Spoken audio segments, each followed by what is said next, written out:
Développement du projet, puisque dès 2008, l'étude de faisabilité de Vin de Liège a été supportée par la région Wallonne, et sans l'aide de la région Wallonne, au niveau des Avestes, au niveau de Meuse-Avest également, de la Somme, eh bien Vin de Liège n'aurait pas pu exister.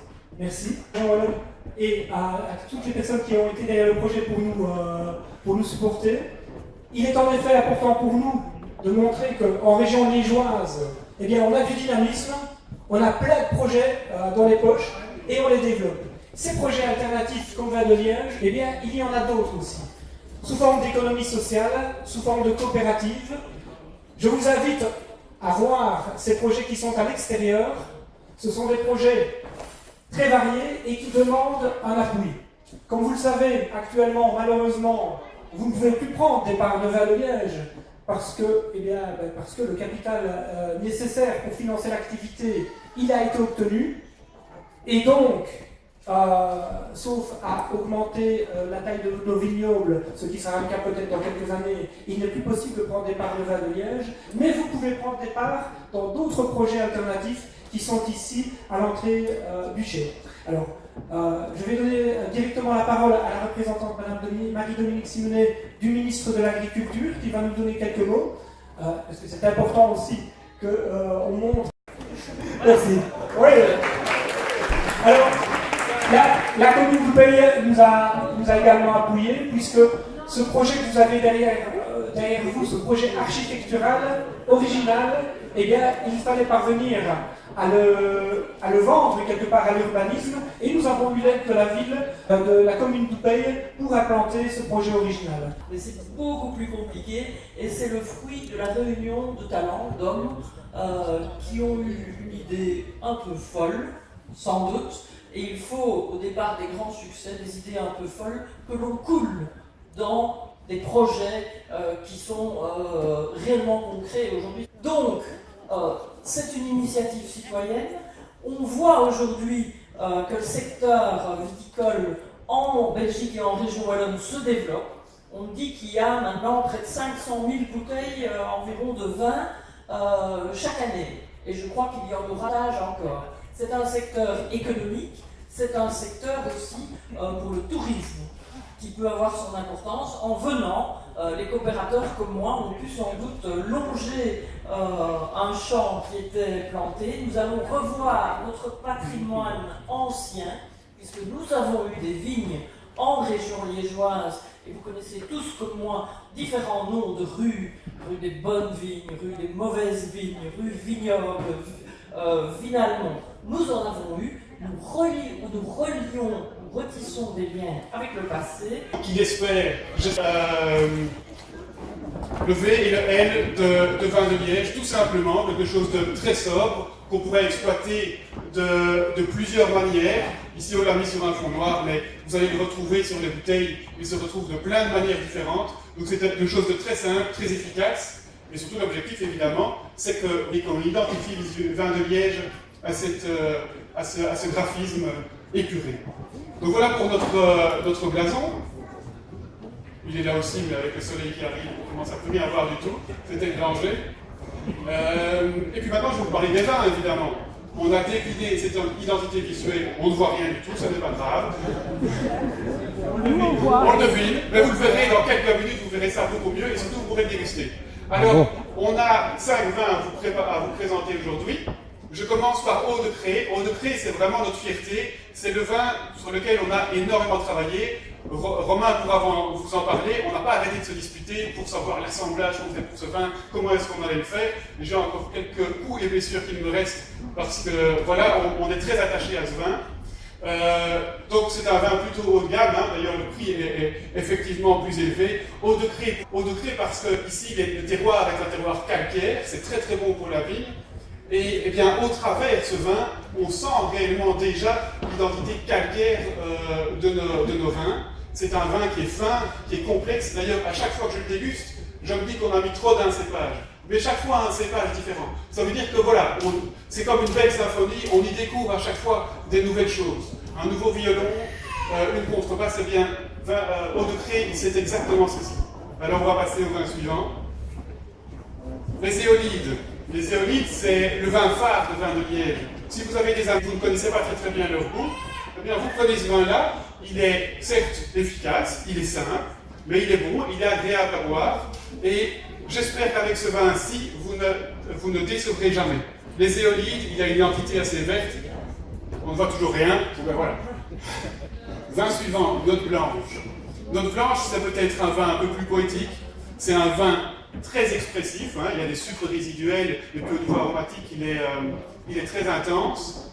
Alors, ne faites peut-être pas déguster ce vin-là en premier, parce qu'il surprend par son nez très original. Les sucres résiduels, il y en a qui aiment moins.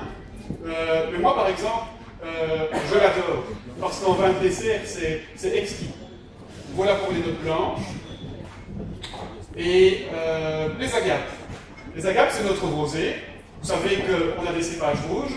Vous savez aussi peut-être qu'on ne compte pas faire du rouge tout de suite, parce que pour faire du rouge, il faut quelque chose de concentré. Il faut de la matière, comme on dit, et ça, on préfère attendre quelques années, être vraiment certain de produire un rouge de qualité. On nous jugera très très fort sur le rouge, on préfère être certain de notre goût. Les coopérateurs pourront déguster quelques essais, on a des petites cuves d'essais, mais en attendant, on le vérifie en rosé. Et en rosé, ça marche super bien.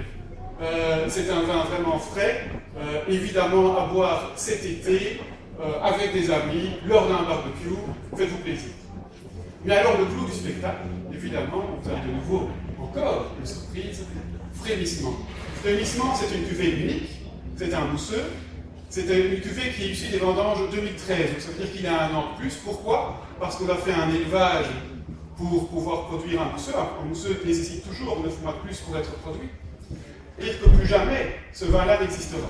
Frémissement, évidemment, on sent le début de quelque chose. Et c'est une cuvée qui a été dessinée avec notre architecte. On était tellement contents de notre architecte, Jean-Marc Steppers, qu'on lui a demandé de faire un petit truc en plus, de nous dessiner les... Donc si vous avez droit à une bouteille, parce qu'il n'y en a pas beaucoup, gardez-la. Je dirais, buvez-la peut-être, mais gardez au moins l'étiquette pour après, puisque vous ne la retrouverez jamais. Voici pour la présentation des vins. Je vous remercie. Alors, ensuite, il va vous donner... Voilà.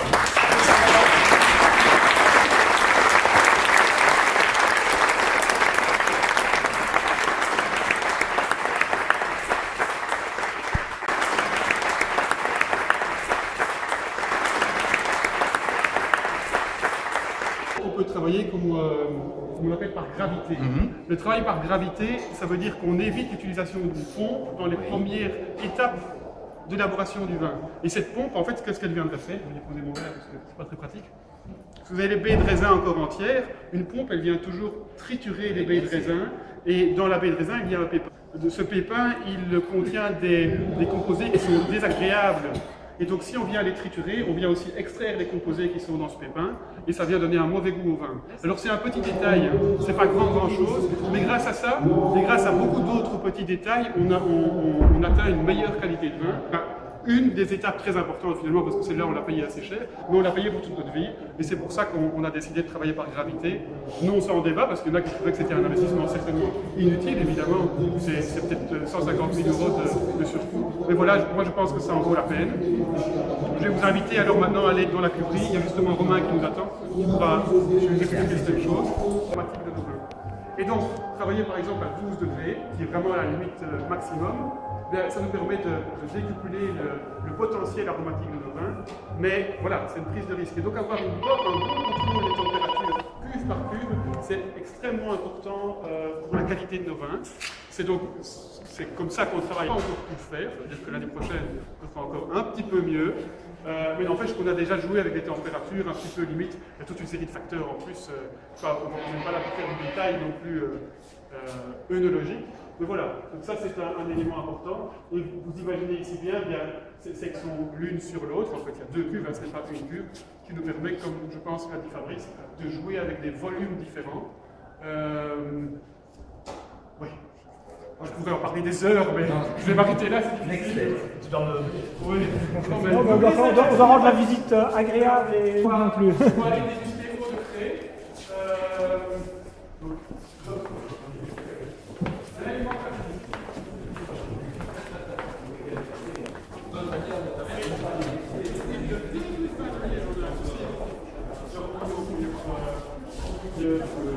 Consultant externe.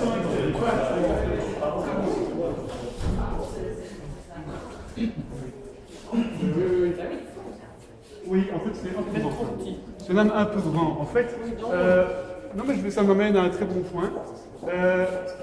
On est aussi un peu réaliste, et donc on s'est dit qu'on allait commencer un bâtiment pour pouvoir produire 100 000 bouteilles par an. À terme, notre objectif, c'est de pouvoir doubler la superficie agricole et doubler la production, si les vins vont bien, si tout le monde les apprécie. Et donc, on a déjà déposé 2 types de plans, puisqu'on a un permis unique, ce qu'on peut faire. Donc, le bâtiment grandira par là, et au début, on avait prévu un chai à barrique plus petit. Et puis, on s'est dit, finalement, le surcoût de devoir agrandir par après est trop important. Et donc, le chai à barrique est déjà la dimension finale, donc 2 fois plus grand. Et ça nous permet de faire des dégustations économiques qui sont en fait trop qualifiées. Donc, voilà.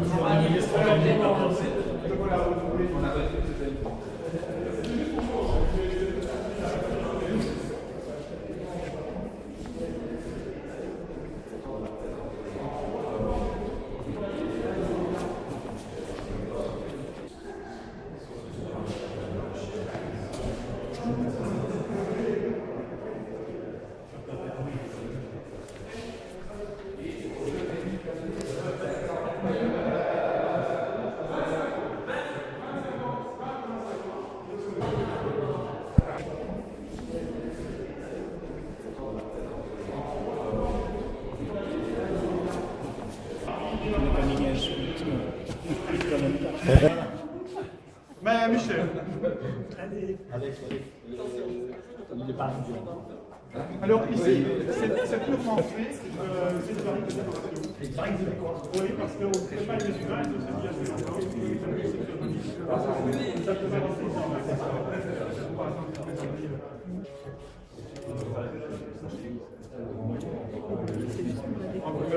le petit bruit, oui, le petit bruit quand on tire, là, le petit bruit. Un petit bruit. Oui, c'est beau.